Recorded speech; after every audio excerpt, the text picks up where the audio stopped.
says that I want a divorce. Something else. I think जब रोना धोना होता है तो it's physically more draining. देखिए डिफरेंस है सिमिलैरिटी के साथ।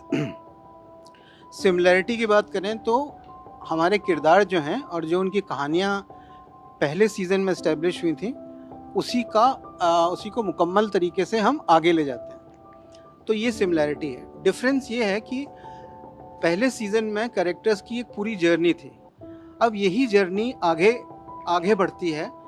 जैसे अगर आप काजोल ने जो बहुत अच्छे से किया है नयनिका का कैरेक्टर, उसका जो कैरेक्टर ट्रांसफॉर्मेशन है वो एक हद तक हो चुका है। तो जब आप उसको सीज़न 2 में मिलते हैं, she is a very very strong and confident lawyer, unlike season 1 where she was just about starting. So she was a novice in season 1, but here now she has understood the system, how to handle it. तो वो already एक strong character की तरह से start करते हैं। लेकिन पहले सीजन के मुकाबले जो complications हैं relationships के अंदर और जो complexities हैं वो और गाढ़ी होती चली जाती हैं, तो और गंभीर होती चली जाती हैं। सो ये इसका डिफरेंस है।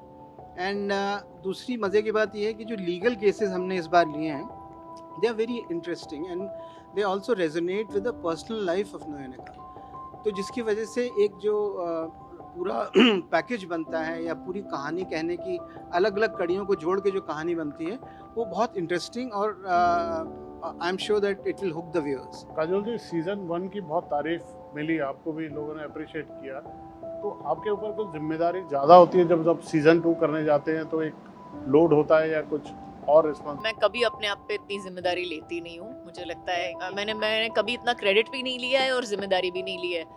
तो मैं कहूँगी कि हर पिक्चर जो आप बनाते हो, season, serial, whatever you make, वो हर किसी की जिम्मेदारी होती है ऑन सेट। क्रेडिट भी सबका होता है और नो क्रेडिट भी सबका ही होता है। मुझे actually I like the whole process of acting.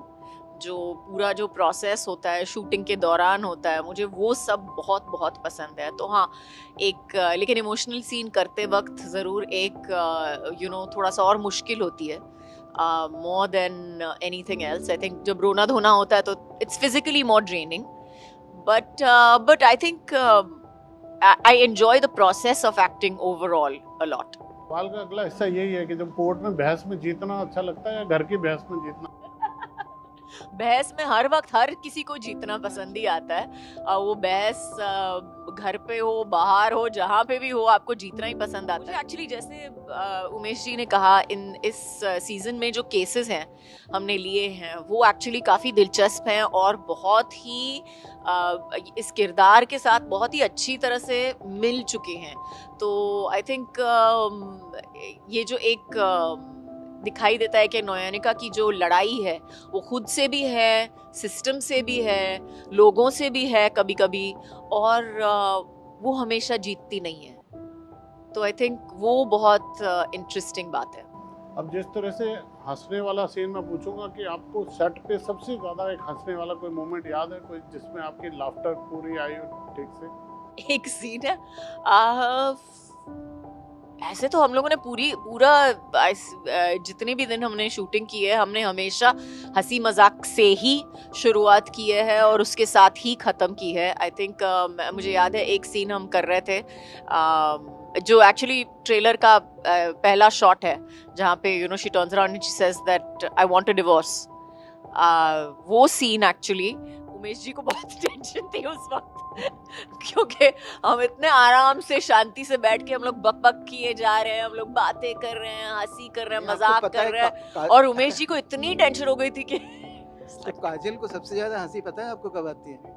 जब एक बहुत डीप और बहुत ही कॉम्प्लिकेटेड इमोशनल सीन हो, तो उससे पहले काजल की हंसी रोकना बड़ा मुश्किल होता है। I would say that Kajal is completely directors actor, completely. और उसकी वजह से क्या होता है, आपने सही सवाल पूछा कि अगर इतनी एक्सपीरियंस और इतने दिग्गज अभिनेता आपके सामने हो तो निर्देशक की जिम्मेदारी बहुत बढ़ जाती है। तो काजल इस हद तक डिपेंड करती हैं अपने डायरेक्टर्स पे कि एंड ट्रस्ट करती हैं, डिपेंड नहीं करती हैं, depend is a wrong word, but trust, I think वो जो यकीन है वो अगर आप सामने काजल जैसी अभिनेत्री हैं और वो आप पे इतना यकीन कर रही हैं, तो आपकी जिम्मेदारी जो है वो बहुत बढ़ जाती है। तो मैंने इसका एक बहुत आसान सा तरीका निकाल लिया था। मैं मॉनिटर पे बैठ करके अपने एक्टर्स को जज नहीं करता हूँ। I enjoy their performance and I just become collaborator with them. तो उसमें फिर मज़ा आने लगता है काम में। तो आई नेवर जज देम बिकॉज हमारी प्रेप जो होती है, the moment I cast my actors, the moment I meet them much before the shoot, we have already done all those things. अब समय आता है शूटिंग में, इतनी सब प्रेप के बाद जो सब हम उठा के फेंक देते हैं, क्योंकि उसके बाद एक मैजिक होता है। And she is quite a good magician, I must say. Set पे जाते हैं तो आप डायरेक्टर को सरेंडर करते हैं या आप अपना भी कुछ इनपुट उसमें देते हैं? आई थिंक दोनों चीज़ें हैं और दोनों चीज़ों के बगैर आपका परफॉर्मेंस बन नहीं सकता है। आपकी खुद की सोच होती है, आपके खुद के आइडियाज़ होते हैं कि आपको इस किरदार को कहाँ ले जाना है।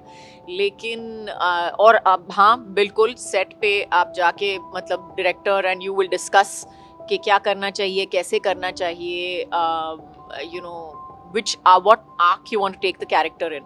But at the end of the day, it is the director's decision. And मैंने हमेशा कहा है कि अगर मुझे क्रेडिट मिल रहा है एक परफॉर्मेंस के लिए, तो then it is definitely the director who has brought that performance out in me. आपकी टैगलाइन है प्यार, कानून और धोखा। क्या सबसे ज्यादा हावी रहने वाला है इस बार? देखिए, आप सीरियल देखिए, मैं क्यों सबको बता दूं कि क्या हावी रहने वाला है। पर जब तक आप देखेंगे नहीं तो आपको समझ में नहीं आएगा कौन सा हावी रहा है उसके ऊपर। Wish you all the very best. जैसे पहले को पसंद किया, दूसरा भी पसंद आए, हमारी बहुत शुभकामनाएं। बिल्कुल, थैंक यू सो मच।